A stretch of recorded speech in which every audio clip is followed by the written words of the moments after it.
Good morning, everybody. I was in deep thought over the weekend, Mike. Uh-huh. I really came across one that really stumped my mind. When exactly, and if anybody could help me out with this, I'd be forever grateful. When exactly were the midgets invented? The what? The midgets. The little people. When Because were if they I recall, I invented? don't remember learning. Well, I don't remember learning much about the midgets at school. I didn't see them in the Civil War section of the book. I didn't see them in anything, as a matter of fact, until the 1900s when they started showing up in freak shows, which makes me wonder when exactly the midgets were invented. They've always been there. It's just, you probably didn't survive long. People are like, oh, I ain't taking care of this little deformed little thing. Kind of like the Spartans. They'd just throw you on a scrap heap and move on. They're probably exploited the whole time. I don't think they're going to do a lot on the battlefield. It just seems to me like at some point you probably should have seen midgets when you were learning in school, whether it be history class, whether it be anything. You just didn't learn about midgets, and I think that we were dealt a bit of disservice in that area, because again, I mean, midgets are a part of our everyday lives.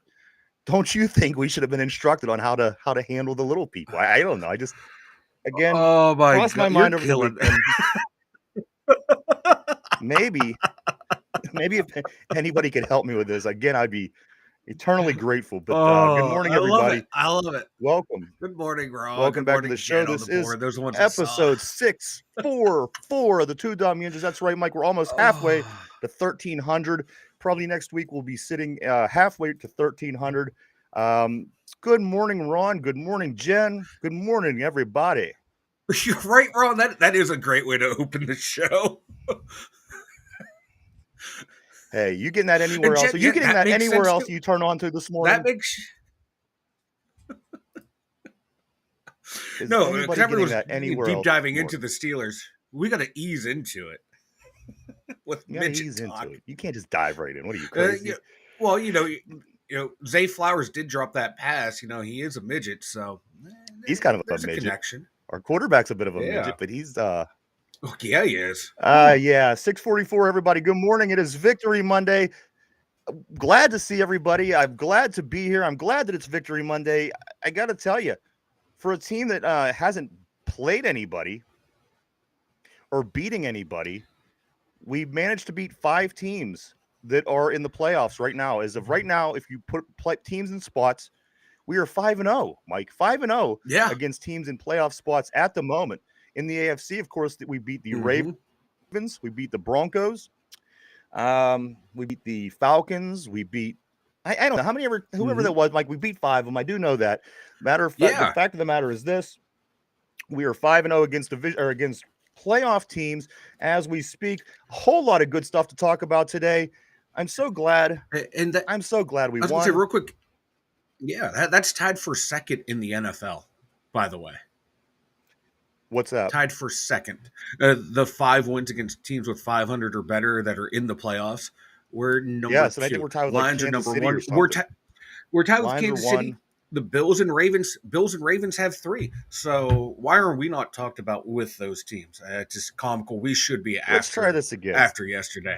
The Ravens, the Chargers, the Broncos, the Commanders, and the Falcons. Those are the 5 teams that are sitting in playoff spots as we speak. Again, 5-0. Nobody in playoffs had beat us. Nobody. We have 3 more. We got a bunch of Ohio games coming up, which we have to really watch ourselves. We can't look past these games. But after that, you then have 3 more. You have 3 more playoff teams that are sitting in the playoffs right now. Good morning, Yinzer Joe. And that would be the Ravens, the Eagles, and the Chiefs in that stretch there of 3 games. I think it's I don't know if that's the order, but those are the 3 teams and then all Ohio teams. So that's what we got left, guys. We have 7 games. You have 4 Ohio games, and then you have Eagles, Ravens, and Chiefs. A lot of things going on this morning with this team in this game. So many numbers, so many notable things to talk about. We came in we started 5 minutes early because there's so much. I didn't know that we'd be able to get through this show today with everything that we have, guys, but we're sure going to give it our best. So let's start off by doing this. Pittsburgh Steelers won 8 of 9. 8 of their last 9 against the Baltimore Ravens. The Pittsburgh Steelers, if you want to look a little further back, you might say, well, why don't you go further to help the Ravens? Okay, we won 11 of our last 15. Does that help you at all? 11 of the last 15. People were coming on the show last week saying, you know what, you guys, we're due. We're going to beat you. We even spiced up our locker room with bringing in the Deontay Johnson, which anyway, I'll get back to that in just a moment. Guys, a lot of stuff going on. First place in the division. Number 3 overall in the AFC, which we sat number 2 briefly last night before the Bills won against Kansas City. But you know what? I'll take that win that Buffalo got last night because that brings it even closer. The Chiefs are only 1 game ahead of your Pittsburgh Steelers as we speak, guys. The Chiefs 1 game ahead. The Buffalo Bills a half a game ahead of the Pittsburgh Steelers in the AFC right now. We are sitting in the number 3 spot. If the playoffs started today, guys, it would be Chiefs in the first spot, Buffalo 9-2 in the second spot. Steelers, number 4 would be the Houston Texans. 5 would be the Chargers that sit at 7-3. Don't look past these guys. Number 6 in the division or in the playoffs right now would be Baltimore with the 7-4, and Denver wrapping it up or bringing in the rear with the 6-5. If the playoffs started today, we would be facing. Let's see. It looks like it would still be the. It looks like it would be the Baltimore Ravens, guys. If the playoffs started today, we would be hosting the Baltimore Ravens. So do what you want with that. Good morning to Tay on the board as well. Congratulations to the win. This loss hurts. I do believe both have a lot to work on before playoffs, but definitely looking forward to the rematch. Absolutely. We're listen. What I think the Ravens' problem was they didn't focus enough on the game. They wanted to focus on this rivalry. Is it still a rivalry? The Steelers don't think this is a rivalry. It's not a rivalry. It's a rivalry. Is it a rivalry? Focus on the game. Do what you got to do, and then worry about that kind of stuff afterwards. All I heard about all week long was the Ravens and why they're the dominant team. They have the highest scoring offense in the league. Is this still why isn't this a rivalry? Why don't the Steelers see this as a rivalry? They beat us 7 of 8. They beat us 10 of 14 at the time.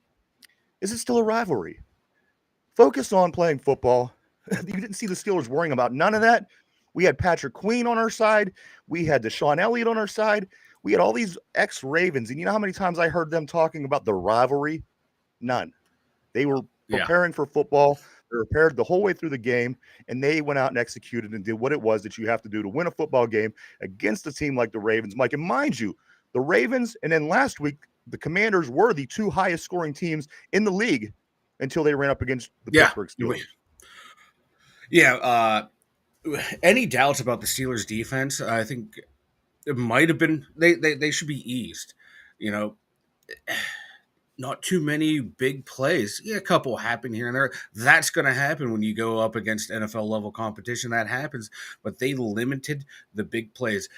Isaiah Likely, Mark Andrews did not have monster games. They had a couple big plays, but they were held under check. Derrick Henry held under 100 yards. Yeah, he got that touchdown there, but it was a well-designed play, well-blocked play, so kudos to them. But they kept him under control. They kept Lamar Jackson under control. And I don't know what Harbaugh was doing with Lamar Jackson, why he didn't let him run more, because I would have let him run. Middle of the field was wide open, but I'm glad he didn't. And this defense, man, kept keeping them under 30 points, only giving up, 1 touchdown? Or, 2 touchdowns, yeah. Whatever they did, they kept them well under their average for the season. So, my God, this defense stepped up big time. It was like different people stepping up this game. Herbig, fucking Peyton Wilson, Patrick Queen. This was, normally you expect this from TJ Watt, Minka, Cam. We had all these other guys stepping up. Oh my God, this defense, man, they haven't played this well in a long, long time. Long time. The other week, last week, I said, "What is it?" Go back and watch what it was the Raiders did. Go back and watch what it was the Browns did, because there's a formula to beat this team. And you know what it was? Finch cleared me up yesterday. He texted me. He said, "You know what, dude? The secret is keep Lamar and Henry off the field." And we did just that. We won the time of possession in the game yesterday. It was 36-22 to 23-38. The Steelers did great. It was the formula of beating Tom Brady back when we had this issue with the Patriots. We was having trouble beating them. Yeah. Keep Brady off the field. It was no different yesterday. Keep Lamar, keep Derrick Henry off the field. That's what the difference was, I do believe, Mike. There's again so much stuff. Let me get into some of these interesting numbers. Then we'll get into the game itself here. So this was the 8th consecutive Pittsburgh-Baltimore game, which neither team scored 20 points. The 8th consecutive game where neither one of these teams scored 20 points. This also, let's see, this was, okay, the Steelers are 2-0 this year when not scoring any touchdowns. In games where they didn't score any touchdowns, 0 touchdowns, they are 2-0. Everybody else in the league with this statistic, Mike, is 2-18. 2-18 when they didn't score any touchdowns in a game. 2-18. We're used to that, though. The Steelers are 2-0. That's the Steelers' That's MO, right. baby. We were born in the fire. They were just adopted to it. Everybody's talking about this high-scoring offense. The score might be this. The score might be that. And at the end of the day, what did we say last week, Mike? Low-scoring, ugly, close. Low-scoring, ugly, close. Yeah. Low-scoring, ugly, close. There's been nothing to indicate that it would be any other way for many years. Also, let's see. What else do we have, guys? This was we held Lamar. We held the league's highest-scoring offense to its fewest amount of points all year, 16 points. To the lowest amount of yards all year in a game, 329, and the lowest amount of first downs all year with 16. Again, I don't know if this had anything to do with Justin Tucker slipping and sliding on the grass. I don't know what his excuse for all this stuff was, but apparently they're over in Maryland over there crying and complaining, saying the grass wasn't in good shape because the Pitt Panthers played yesterday. Well, you know what? He missed 2 field goals. Our field goal kicker went 6 for 6. Just check that one off the list. Also, let's get into some more interesting numbers here, guys. Boz Kick has 3 career games where he made 6+ field goals. 3 career games with 6+ field goals. That's the most in NFL history, Mike. Nobody has done it 3 times besides for Chris Boswell. Again, went 6 for 6, 3 for 3 on. I was going to say he had 5 in the first week as well. Week 1 against Atlanta. Chris Boswell should be up in consideration for league MVP. Because without him, we're the Steelers. Right? Most valuable player. Most important why did Gary Anderson have so many points? Why did Gary Anderson have so many points? This is why. Because if your kicker is valuable and he helps you win games, he's just as important as everybody else. I'm sorry, Mike. Go ahead. Yeah. No, I was just saying, MVP, most. I know it's far-fetched to say a kicker should be up for MVP, but without him, where are the Pittsburgh Steelers this year, last year, and the year before? We don't win a lot of games without Chris Boswell. He's more important to the Steelers team than some players on offense. 6 for 6. 6 for 6, guys, 18 points. Tucker, all he brought was excuses. He went 0 for 2. For some reason, in the showdown of the 2 best kickers, one of them was able to kick on near perfect field condition where the other had trouble all day long. Tell me at the end of that, at the end of that bit of scoop you have, who's the better kicker? I'm just saying. Also, let's see. Lamar was held to his lowest completion percentage of the season with a 48.9, a 48.4. I'm sorry, I gave him a little too much. Also, it ended his streak of games with 100% or 100 passer rating. So this is the first game in the last 9 that he did not get to his 100 passer rating. Let me see. I think I got a couple more interesting ones here, Mike, before we do move into the game itself. Yeah. The Steelers are scoring 23.9 points per game and allowing 16.2 points per game. Guys, the last time that the Steelers scored 21 plus while allowing less than 17 in a season, the Steelers made it to the Super Bowl. The time before that, they made it to the Super Bowl and won. The previous 2 times that they have the numbers that they have right now, they landed in the Super Bowl once against the Packers and then the other against the Cardinals, of course. Guys, this is Mike Tomlin's second best start ever. He had the 10-0 start 2 years ago, and he also had one other 8-2 start. Is he at this point in the season, is he a candidate for Coach of the Year? Mike, Coach of the Year, possibly, this guy? He should be, because everyone had the Steelers dead last in the AFC North. One of the worst teams in the NFL, supposed to have a losing record. So usually that's those preseason predictions. When you outperform those, you are in talk to win Coach of the Year. But for some odd reason, he's never mentioned in that category, and Cowher's never mentioned in that category as well. And like they should be. It's like you're being penalized for being part of a great organization. And everyone said this team sucked, and they've proven it week in week out that they don't. They find ways to win. And had that stat. We beat 5 teams with 500 records or better, teams that are sitting in the playoffs. Only one other team can say that. So yeah, Tomlin should be in consideration for Coach of the Year, because everyone thought he was crazy for starting Russell Wilson. Yeah, he didn't look pretty this week, but guess what? We won the game 4-0 with him as a starter. The only team that the Ravens have trouble beating is the Pittsburgh Steelers. That has to be worrisome. But let me get into what Solid Den. Solid Den, good morning on the board. Yeah. He says, truth is, it all came down to Mike Tomlin seeing the play and calling a timeout before the snap. No plan B. Tried to reverse the play. Just remember the next time is in Baltimore. I see a split, honestly. Well, you know what? A lot of people seen Baltimore win this time also. But guess what? That team has not beat us in quite a few years. At least 3 seasons. It was about 3 seasons ago. Like, can I make one more point before I pass it over? Everyone wants to say this. Well, we didn't have Lamar Jackson all that time. Well, you know what? That's for one, that's not our problem. For two, we had Kenny Pickett, Mason Rudolph, and Mitch Trubisky during that time. And for three, if I'm remembering right, wasn't Tyler Huntley a reserve on the All-Pro team? So the guy you were playing us with was an All-Pro. Again, we had Kenny Pickett. So that whole we didn't have Lamar. You throw that out the window because we didn't exactly have a quarterback either. Go ahead, Mike. No, I was going to say what Saladin was saying there, how Tomlin saw the play before the timeout. I was listening to one of the morning shows here in Pittsburgh, and that's what they were saying too. Like they're like, "Oh man, why did Tomlin call the timeout? Why waste it?"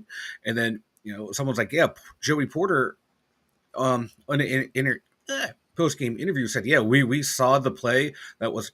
They were going to run. We thought they were going to recall the timeout. We came in with our base formation. They came out in the same exact formation, so we knew the call. We thought it was going to be a Tebow jump ball, that run jump pass, or it's going to be a Lamar run to that side, and that's why they collapsed that side. Everyone saw what it was going to be, so they planned for it, and like Harbaugh got out coached, man. And I love it. Mike Tomlin is the Harbaugh kryptonite. I love it. Feel the steel. Good morning, my man. He says, sipping my victory juice in black and gold mug. Absolutely. That sounds awesome. Cheers to the two dumb yins. Not going to say anything. Just the Steel D baby. You know what, my man? It is super awesome. Big win, guys. A few things. Did anybody see this meme over the weekend? And I think it's 100% true. The Super Bowl that America wants is the Detroit Lions and the Pittsburgh Steelers. Guys, if that ends up being a Super Bowl, Detroit's really good, but you know what? At the end of the day, I think that might be the highest rated Super Bowl in quite some time. People are already Patrick Mahomes doubt. I mean, you know that's been for a couple of years now. I don't think there's any game when you see the way that the Steeler fans fill stadiums the way that they do, it would be more popular, I guess you could say, than a Lions Steelers Super Bowl, guys. Outside of the Detroit Lions, Ron, that could be said about every team in the league. What's I think enjoy the victory, keep it real. There's concerns that need to be addressed. The Lions, they're the only team that you really can't say that about. There's every other team in the league you can say that about. So you know what? You watch the Lions. We're not the only ones with problems. They're very, very good. But if you watch the Lions closely, they are beatable. They have Achilles heels just like everybody else, which I picked out a couple the other day. Like if you can get to Goff, he can get off his game. Even Buffalo last night when they barely beat the Chiefs, and they're celebrating like they won the Super Bowl, and the Chiefs aren't that good this year. So there's a lot of teams that have really good records that are beatable, and no one thought Baltimore was going to struggle against the Steelers, and we were able to do it to them. So it's every team has flaws. And they were peeling them. I know we got flaws all day. They were dropping like flies, and the Baltimore Ravens players were dropping like flies during the game. That's a game that that you're just getting your ass kicked, or you lose. Everyone gets hurt. You're on the road. You see, Pickens pointing at the guy who got injured. Get him off the field. Get him out of here. Guys, let's see. That's right. I agree that 100%, Ron. 100%. The whole entire division loses yesterday. Pittsburgh wins. We win. Baltimore loses. Cincy loses. Cleveland loses. Surprise, surprise. We were supposed to be way at the bottom of this, according to the experts. Worst team in the before league. the season. Worst team in the AFC North. Worst team in the AFC North. It doesn't look that way now, guys, because we are number 4 overall in the power rankings across the whole entire NFL. Your power rankings look like this, Mike, from 1 to 10. Number 1, the Detroit Lions. They jump over Kansas City when Kansas City took the loss. The Bills moved to number 2. Kansas City fall to 3. The Pittsburgh Steelers, that's right, baby. Your Pittsburgh Steelers, number 4 overall in the whole league in the power rankings, just came out this morning.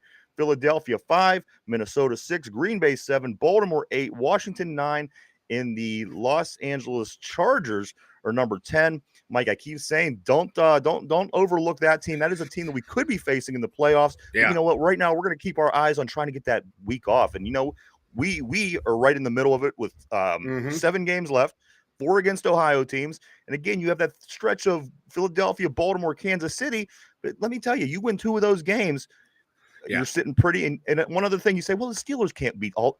Guess what? We're 5-0 against teams that are sitting in the playoffs at the moment. So do what you want with that, guys. It's Steeler Monday. We command the AFC North, total control. We got out of this pretty healthy, I think. I mean, we didn't have any serious injuries. I mean, a couple guys got up and also got back up and went back in. JPJ. Yeah, Jen was saying over on the Discord server that she's there's reports that the offense was when the defense was out there, the training staff was looking at Russell Wilson's calf throughout the game. Calf. Yeah. I'm gonna go so that's a big concerning, but hey, we do have Fields, so we'll see what happens there. And that Fields package, huh? Fields needs to stop watching the Pittsburgh Pirates to learn how to slide. He's coming up so short, man. Like what he watching Major League when Willie Mays Hayes couldn't get the second base. He's like, come on. I do like how they mixed it in there. I was so nervous though. I was like, this better work, because if it doesn't, this is all we're going to talk about. Is that right there? Guys, here's something else interesting, and I know you can't go by this. So before you start writing me emails and talking about how stupid I am, I know how stupid I am for one, but listen to this, guys. Buffalo beat Kansas City. Baltimore beat Buffalo. Pittsburgh beat Baltimore. Again, weird math that really means nothing, but at the end of the day, I think that, you basically, in other words, another roundabout way of saying, you know what, this team is pretty good, and you're going to have to watch out for the Steelers down the stretch. Yeah, like in the AFC, I don't think there's any team that's head and shoulders above the rest. And there's a group that we are now included in that are all clumped together.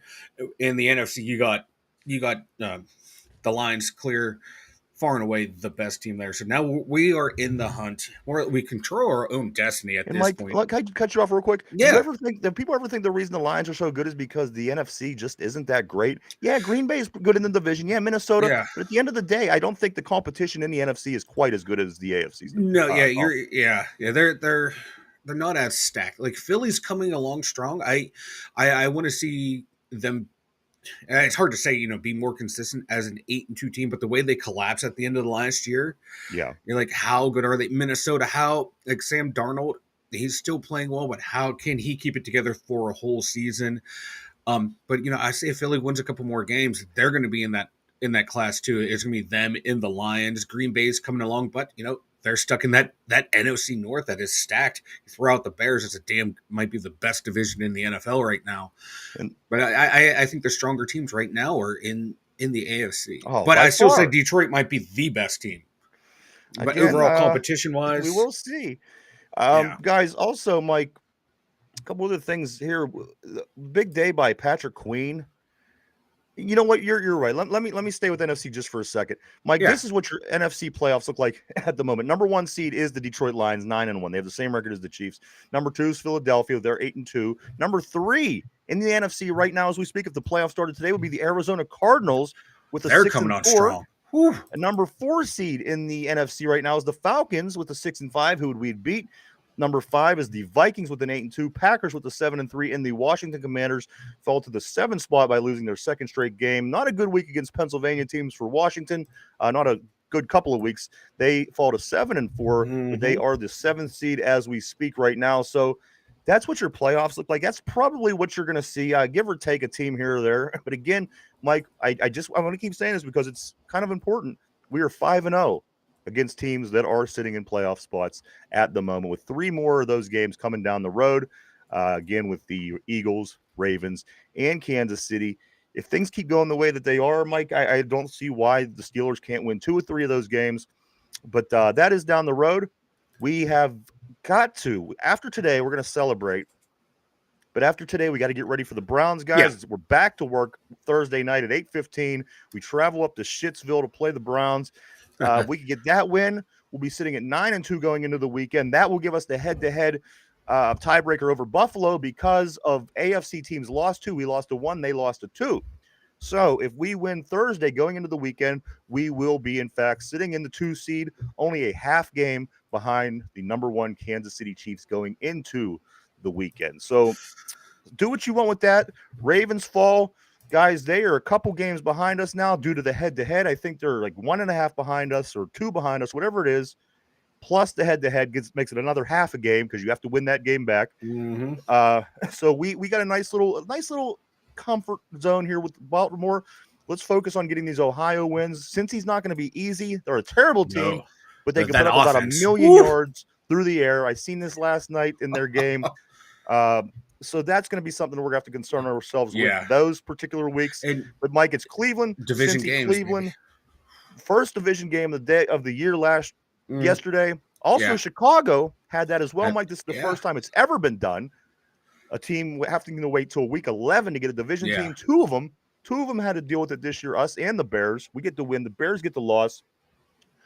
Well, Mike, let's talk about Patrick Queen. I want to talk about Patrick Queen for a minute. Oh, please. The guy that should have possibly had the most pressure on him in this game.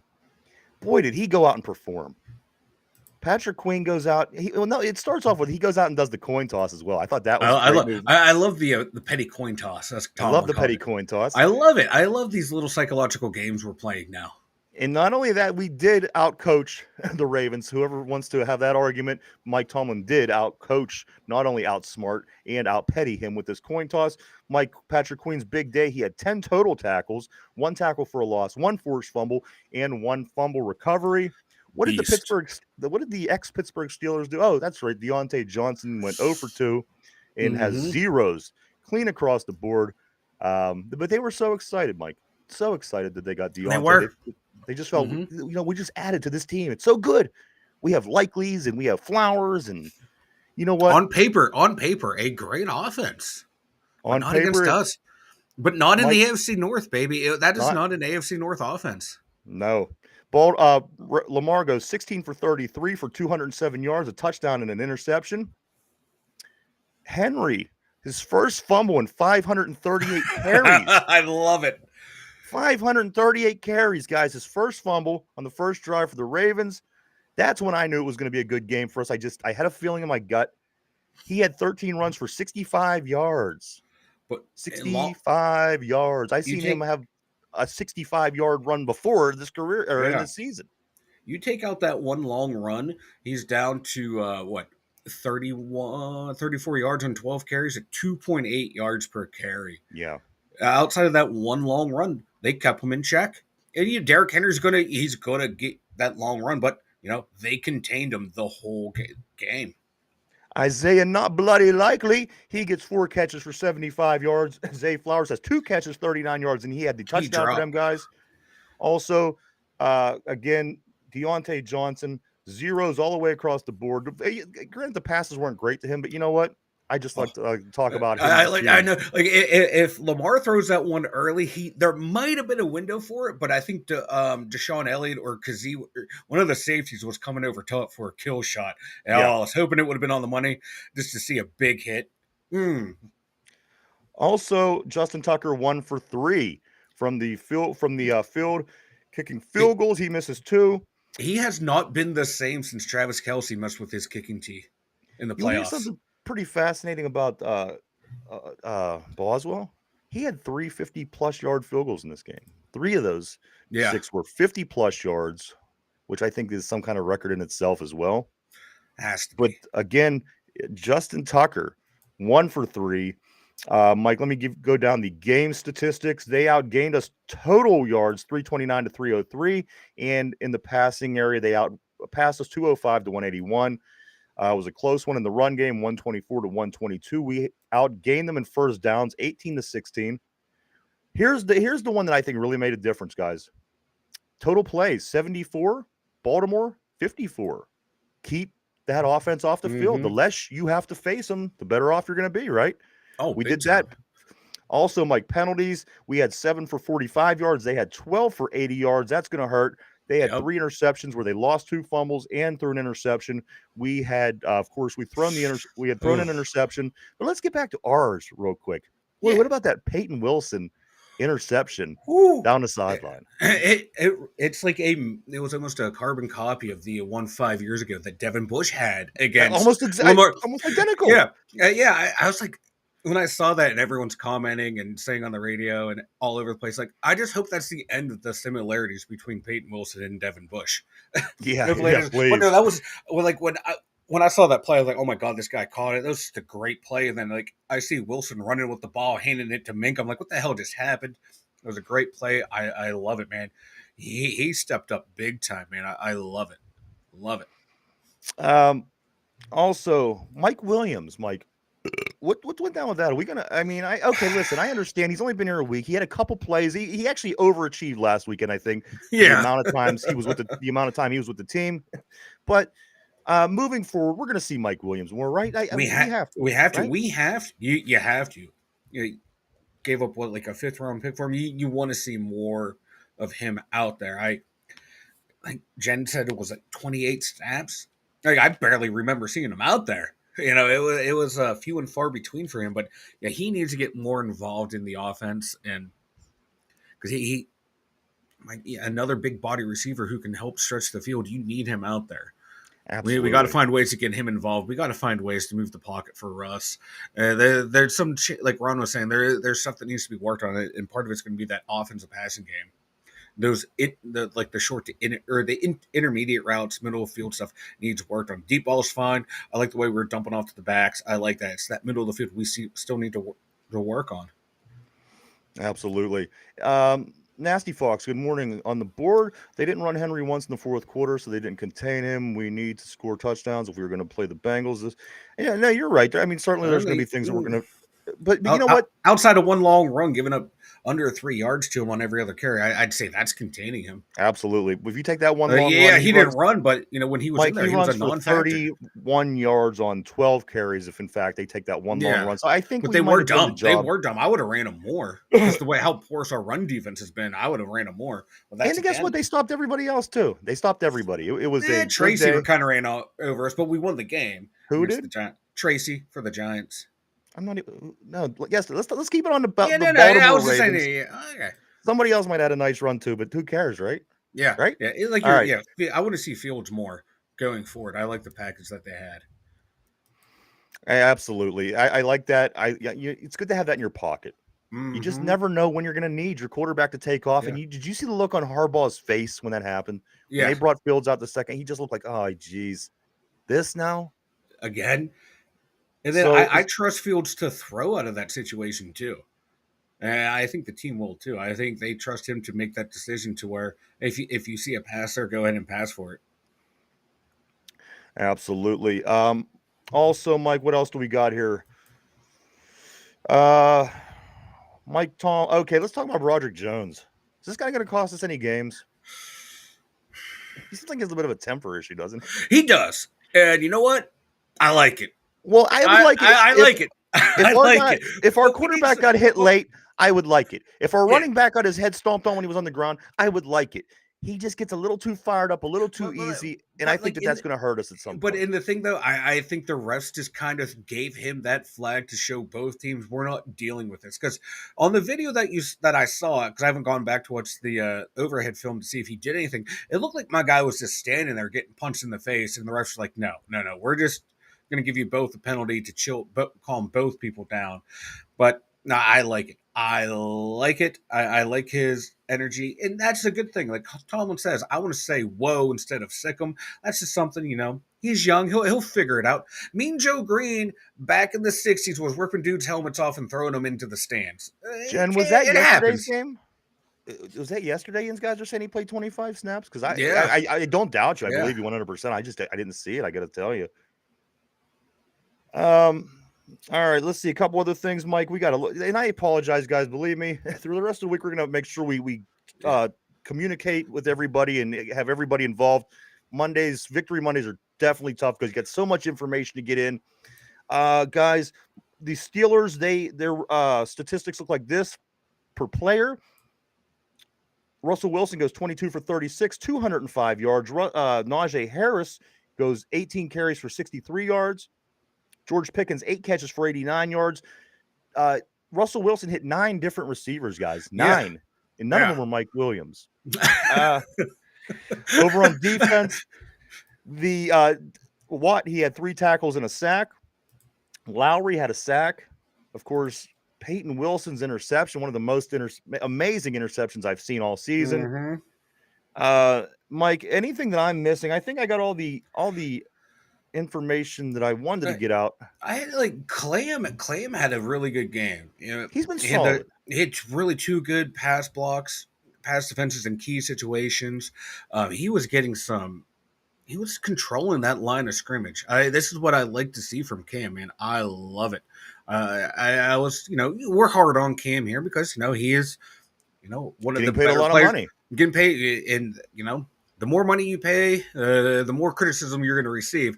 But you know what? I thought he played a solid game. I loved the game that he played. So well done, Cam. And kind of like Jen was saying, we didn't see a whole lot of Deshaun Elliott. He only had 2 tackles, and that's just the guys in front of him. Man, played a whale of a game. That front 7 not letting a lot of people get back into those areas. So yeah, he had a quiet game, but not because of nothing he did wrong. I think the front 7 played a whale of a game. Oh yeah. Herbig was a game wrecker. He was all over the place. Yeah, on that last on that 2-point conversion, he's the one who blew up the play. He come flying in the gap, forced the tight end and the receiver to try and both block him and chip him, and then Porter came in and cleaned it up. Yeah, he was a beast. Lamar Jackson's comment after the game: shit's just annoying now. Talking about the way they're not able to beat the Pittsburgh Steelers. This year, the one that really gets me is they seem like they're most upset this time. When this was the team that I thought would have been able to beat the Ravens the most. Again, we've had Kenny Pickett, we've had Mitch Trubisky, we've had Mason Rudolph, we've had Ben Roethlisberger with his arm hanging off of his elbow. But yet they're most upset about this one. Because they know this year we are a true threat to them. They know we're the only team that would stand in their way of them winning the AFC North, and now they realize, fuck, this team's a whole hell of a lot better than they were the past couple of years. Absolutely, man. It's feeling good. Feeling good. We have 7 games left. Yeah, 1 day to enjoy it. Now we got to worry about all the issues we need to correct tomorrow for the Thursday game. That's right. Again, Thursday Night Football, the Steelers at the Cleveland Browns. That's an 8:15 start. The Steelers are 8-2. The Steelers are 8-2 going into the game. The Cleveland Browns are 2-8. 2-8. You can't look past these guys. These guys this team did beat the Baltimore Ravens just a couple weeks ago. So you want to keep that in mind when you go. You never know. You never know what Jameis Winston you're going to get. The guy that can throw for 4 touchdowns or the guy that's going to throw for 4 interceptions. It's a roll of the dice with Jameis Winston. Mike, a few more things here about the Pittsburgh Steeler game. Was there any issue? Now, don't get me wrong. I think we certainly outcoached Baltimore, but the 4th and 1 call. Listen, if we lose this game, that's obviously a big topic. We're talking about the 4th and 1 that the Steelers decide to go for it. They don't get it. I say in a big game, you have to play field position. I mean, listen, every once in a while you could throw something out there to try to throw them off, but this is 2 games in a row. We go for the fake punt last week. That fails. We go for it on 4th and 1, gets stopped this week.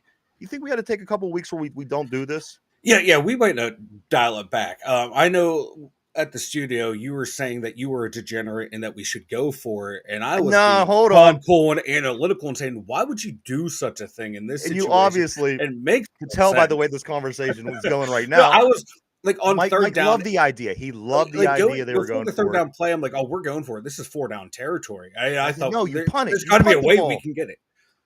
Well, I knew Justin Tucker's been struggling. I knew the defense would hold them. No, I like being aggressive, but that might be too aggressive. Someone needs to tell Mike Tomlin, "Whoa!" He needs a whoa coach. Like I love the aggressiveness that we're playing with this year, but you got in that situation dial it back a little bit. Maybe against Cleveland, maybe Yeah, against Cincy, but games against Washington and Baltimore, I think you put your best like foot forward I and play understand. smart, fundamental Yeah, football for the most part.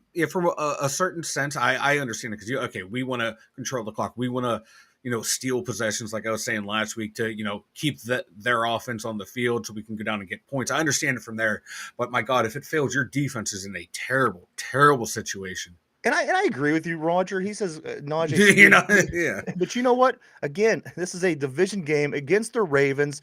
At that point, the game was I don't remember what the score was. It was still early on. I think you have to play tight to the fundamentals to some point. Yes, he should be able to, but you know what? Lamar Jackson should have been able to get into the end zone on that 2-point conversion.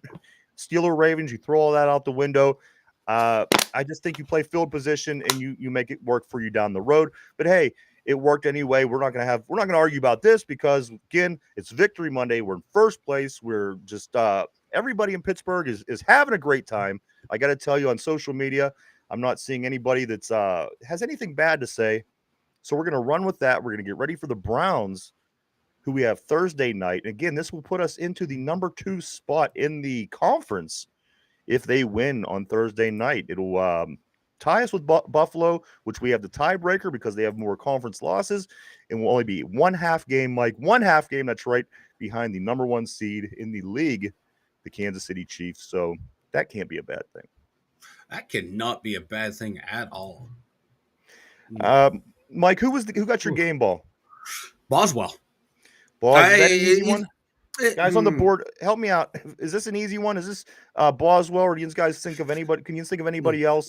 There's a lot of people that can get the game ball, but I'm going with the Wizard of Boz. It's like I said, Patrick Queen, Peyton Wilson, Herbig, Tomlin for in the coaching staff. But no, I'm going Boz. He was the offense man. He was the difference maker. My God, dude's a legend. Dude's a Steeler legend. Boz is the easy answer. No two ways about it. Yeah. But listen, for what it was, I give this game ball to Patrick Queen, and I think Boz would they would understand. I think, just because the guy, he came in more focused than anybody. He didn't go out there and get thrown off of his game because it was a game against the Ravens. I think you could go either way. I think the obvious answer would probably be Boz, but I wouldn't be quick to say not Patrick Queen. No, me either. No, I wasn't, yeah, not giving him love, but my God, yeah, it's just I thought without Boz we lose that game. Without Patrick Queen we lose that game. That's Nasty without saying Herbig. Herbig, Yes, says the whole defense. Yeah. Jen says Queen. Yeah, I mean, if anybody, no one from the offense. Nasty says Boz, absolutely, and keep throwing them up there, guys. We like to see. Maybe I'm missing somebody, but Mike, we got to get into these grades. I know it's going fast. It's just the nature of Monday shows, especially on Victory Mondays. Mike, let's get into the grades of the week, guys. You can play along on the board as well. This is graded as you would in school, A, B, C, D, F. Here we go. Mike, how do you grade the quarterback play for the Pittsburgh Steelers on Sunday against the Baltimore Ravens? Russ is going to get a D+. But you got to throw Fields in there as well. The quarterbacks are going to get a C-. They did enough. C's get degrees and C's get wins in the NFL, baby. So they got a C. I wasn't my best feeling confident-wise with Russ. All right. This game. Let's go to the running backs. Mike, how do you feel that the running backs for the Steelers performed? We're looking at Najee. We're looking at Warren. What do you think? We did take the Brock for 120 some odd yards. Jen, you're 100% right. Their stats were very similar. And they're going to get a C+. They're getting a nice C+. They were effective, but I forget who mentioned on the board. Najee got to be able to get that 1 yard. He got to be able to get it. But yeah, so they're going to get a C plus. But I But like the way early, Mike, typically in a game that early, that shouldn't even be crossing your mind. Generally, if you're just playing fundamental yeah, but football, still, But Mike, let's go to the tight ends. Which yesterday, I don't know what happened to Muth, but I seen a lot of Mount Washington. What do you give the tight ends the tight in ends, the? I like the way they played. They helped out in the run game, blocking. Mount Washington had a nice catch. I want to see more out of Muth. My God, but I'm gonna give them a B plus. B plus. I think Connor Hayward had a costly penalty at one point on like a false start or something, so he's driving them down to a B plus. Wide receivers, Mike. Again, the leading receiver for the Steelers, Pickens, 8 yards, 89. But beyond that, not too much. But on the other hand, 9 different people did catch the ball. What do you give the receivers? I'm gonna give George Pickens an A. I'm going to give Skoranek, Van Jefferson, and Calvin Austin incompletes. I mean, that's just how I'm going to have to grade them. Skoronovich, I didn't even realize this cat was on the team. I'm going to give him an A just for being recognized on national television. He was he helped. He recovered the muff punt last week. So yeah, but he had like one catch for 4 yards. But yeah, everyone else, no, they're getting incompletes. George is getting an A again. Mike, the offensive line, I think we could all put our head in our hands after the first half. Oh. It felt like Russell Wilson constantly had somebody in his face in the passing game. Najee wasn't able to get through the holes, Mike, but in the second half, it got better. But that's ultimately when the Steelers play their best football. Mike, offensive line, what do you give these guys? Had like what 3 sacks in the first quarter. It felt like. It felt like a lot more than that. Yeah, my God, that guy. I'm giving the offensive line a D. It was their worst performance I've seen in a long time out of this group. But it's AFC North football. It's Baltimore Ravens. Neither offensive line really played well, so yeah, I'm giving them a D. Mike, let's talk about let's hop over on the defensive side of the ball now. The defensive line. This line up against Derrick Henry. It's a pretty good offensive line. Defensive line. What do you think? I'm giving them an A. They played a solid game, a damn good game. They did not let Lamar get out of the pocket. They helped him, kept him contained.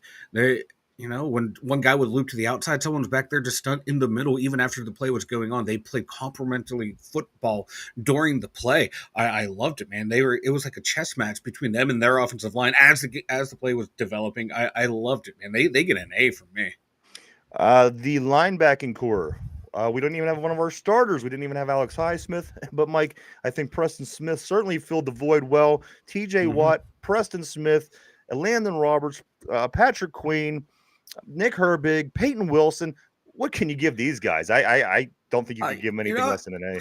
I'm going to give them an A. Queen did get burnt on, I think a pass by Mark Andrews. That happens. We'll sweep that under the rug. Yeah, we're going to sweep that under the rug. He more than made up for it. Watt with the key run stuff. Herbig playing out his mind. Preston Smith, when he came in, was fucking amazing, playing good contained football. An A. Yeah, absolutely nasty. They contained Lamar and kept the plays in front of them. That's what they had to do. That was a thing of beauty, man. Don't talk about Watt. I did see Brian in here momentarily. I don't know if he's still in here. But Watt, again, guys, he did have a big game, 3 tackles, a big sack in this game. Also, good morning to Double O. Nice to see you this morning, sir, on Victory Monday.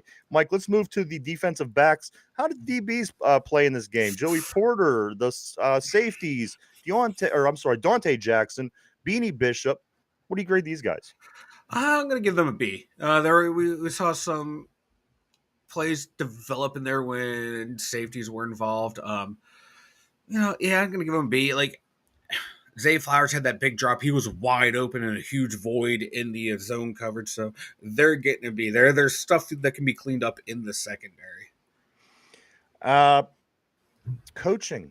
How do you grade the coaching, Mike? Special teams, overall, defense, offense. What do you give these coaches?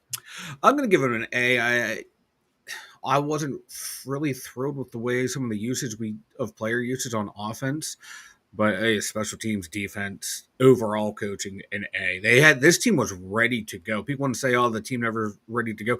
They're ready to go from the fucking coin toss. There's other games where you look and you're like, "Hey, when are you going to start playing?" And they wait till the second half. But this game wasn't it.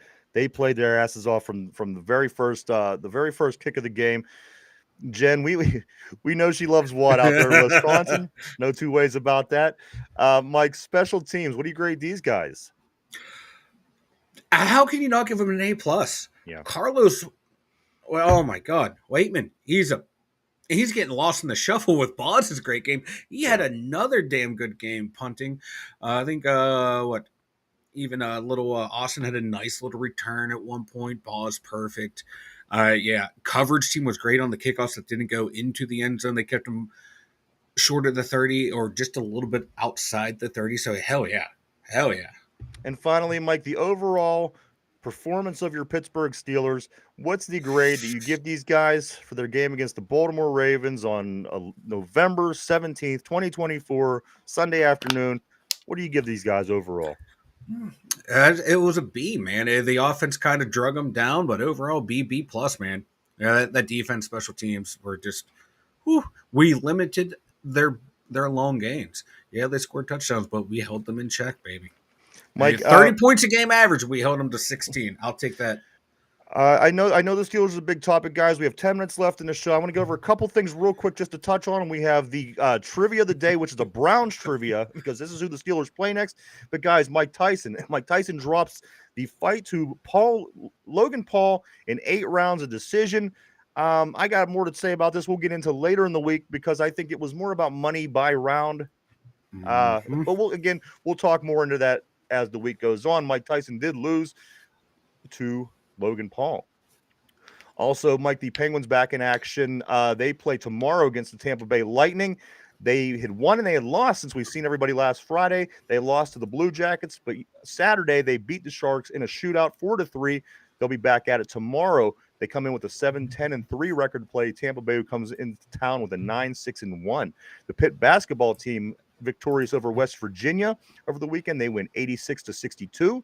Our football team loses to Clemson 24-20. They have Louisville next. Penn State, big win over Purdue 49-10. They have Minnesota. Oh, yeah.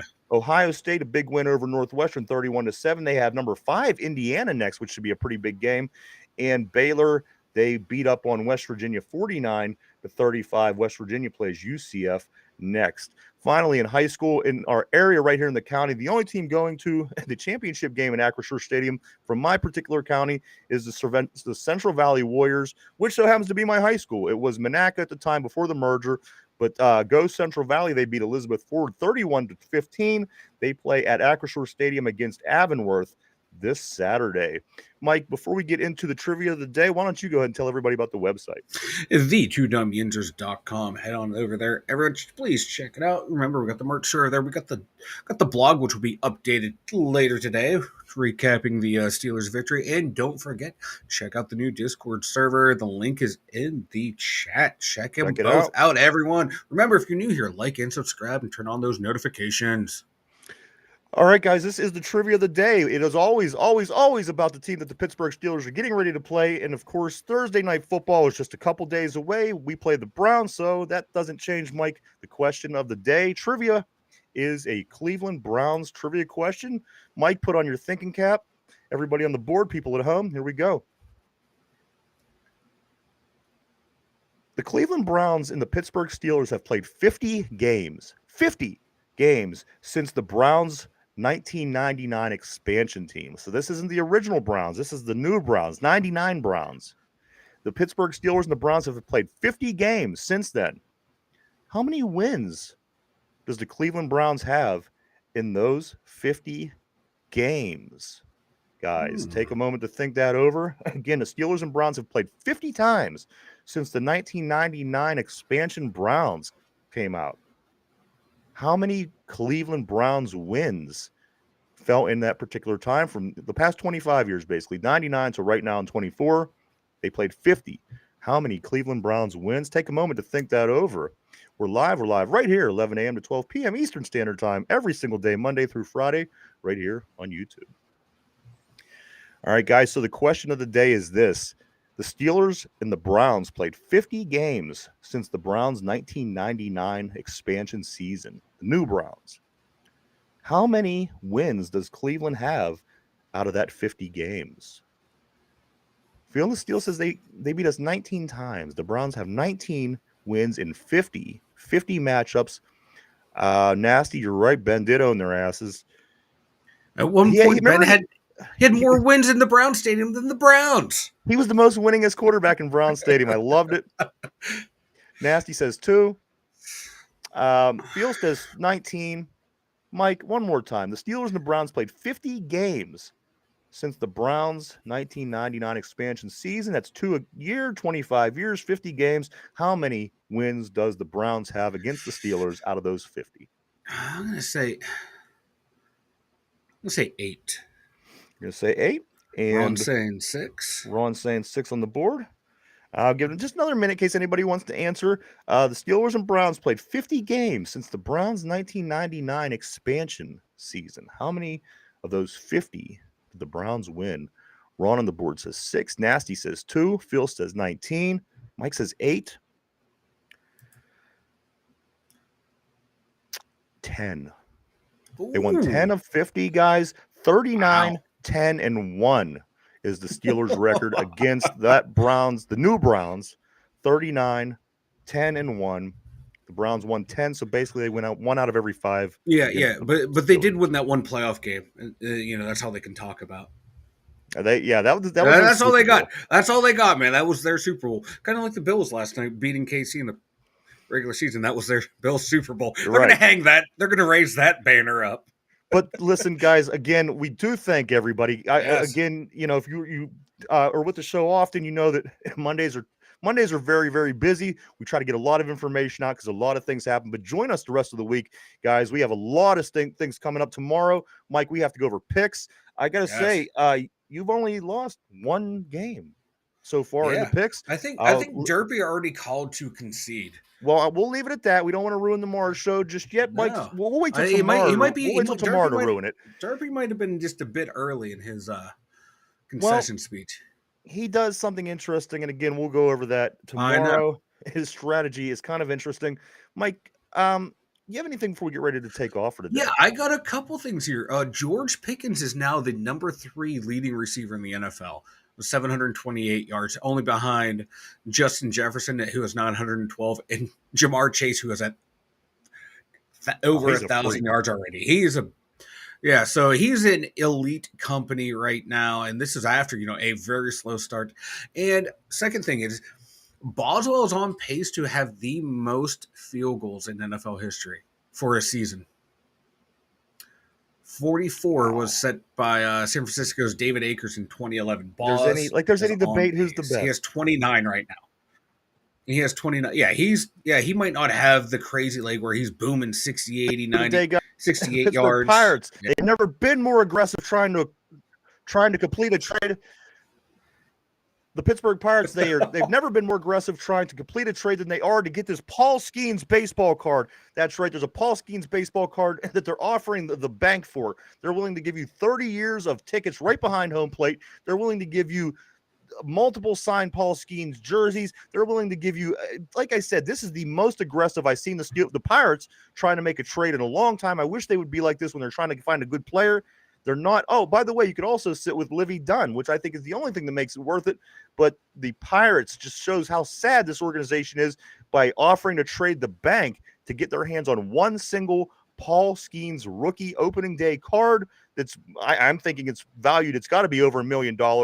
I'm thinking about 1.2. I could be wrong, but the Pirates are giving away the house to get their hands on this one card. I think it's pathetic. But if you get that card, I would keep my hands on that because I think you're making out because you're going to be able to afford all the things they're going to give you anyway if you give them that card. Mm-hmm. Don't give up that rookie card. No, just keep it, man, because he's going to add a Cy Young or two to that resume and just increase that value. Absolutely. It's the Pirates. That should be the thing that pushes people over the edge. They won't be aggressive to go out and get players to make a better team, but they will give somebody 30 years of season tickets right behind home plate to get their hands on a baseball card. Don't look good for them. Mike, tonight the Texans and the Cowboys, they do play on Monday Night Football. This game starts at 8:15. It's at Dallas. It means something to us. If the Cowboys could beat Houston, that would be good for us within the conference here. The Texans going down, but that game is tonight at 8:15 on Monday Night Football. Again, the Steelers back in action 8:15 on Thursday. No Penguins tonight. They're back at it tomorrow against Tampa Bay. Pitt does play on the hardwood today against VMI. That game starts at 7 p.m. And also, again, Monday Night Football tonight. Keep your eye on that. We'll take a Texans loss, but I don't know what the Cowboys really have to bring to the table at this point. They're pretty depleted. Nothing. They got nothing. You're gonna have the Thanksgiving game is gonna be like Cooper Rush versus DeVito. Get the heck out of here. Whew. Yeah, the games look weak this year on Thanksgiving. But you know what? You got Detroit, so yeah, watch them. Just Dan Campbell's going to try and put up 70 on Thanksgiving. Absolutely. And you know what? He probably will. He probably will too. I like him. Up there. I could see him like he'd be like coaching like that the fun game of like the mascots versus the little kids, and he'd be making those mascots put up 90 on the little kids. Dude is an absolute nut. I do want to say thank you so much to everybody for coming and hanging out and checking us out today. We appreciate each and every one of you. We really, truly, really do. We wouldn't do this without you. Thank you so much. I want to thank everybody on the board. You guys always keep things interesting. Tomorrow, again, we will be more interactive on the board. Again, just trying to get so much information out today. Maybe in the future, Mike, we can extend Victory Monday shows. But as of right now, I do want to say we will make sure we touch and get to everybody through the rest of the week. Short week, getting ready for Cleveland on Thursday, everybody. Mike, anything else before we take I got nothing, man. Victory Monday, let's enjoy it. And then tomorrow we can shift focus to the Browns and focus on what the Steelers need to improve on. Oh, I can't wait to play the Browns. I can't. Yeah. Division football's back, baby. AFC North football. And if we win on Thursday, we're going to be sitting pretty. We're going to be a half game behind Kansas City. We will be the 2 seed in the AFC. Yeah, it's going to be huge. This much further away from having a bye week, Mike. Think about that for 1 second. Yeah. We could get that one. We'll be having a bye week in the playoffs. People didn't even think we were going to finish out of the basement in the division. So take 2 out of these next 3 here. We're sitting pretty. Absolutely. So again, thank you everybody for hanging out with us today. Victory Monday. Enjoy your day. Monday Night Football tonight. Texans, Cowboys. That game's at 8:15. We'll be back tomorrow to talk more Steelers, talk more about this Ravens game, talk about the Browns game coming up on Thursday, and everything else, maybe things that we missed as well. But we'll be back tomorrow. First thing to do it all over again. For Mike in the Steelers Central Mobile Studio, myself. Oh yeah, and Finch will be here tomorrow, and Derpy will be here tomorrow. All kind of great things going on here at the show. 2 dumb users. Everybody have a great Victory Monday. We'll see you tomorrow. Bye-bye.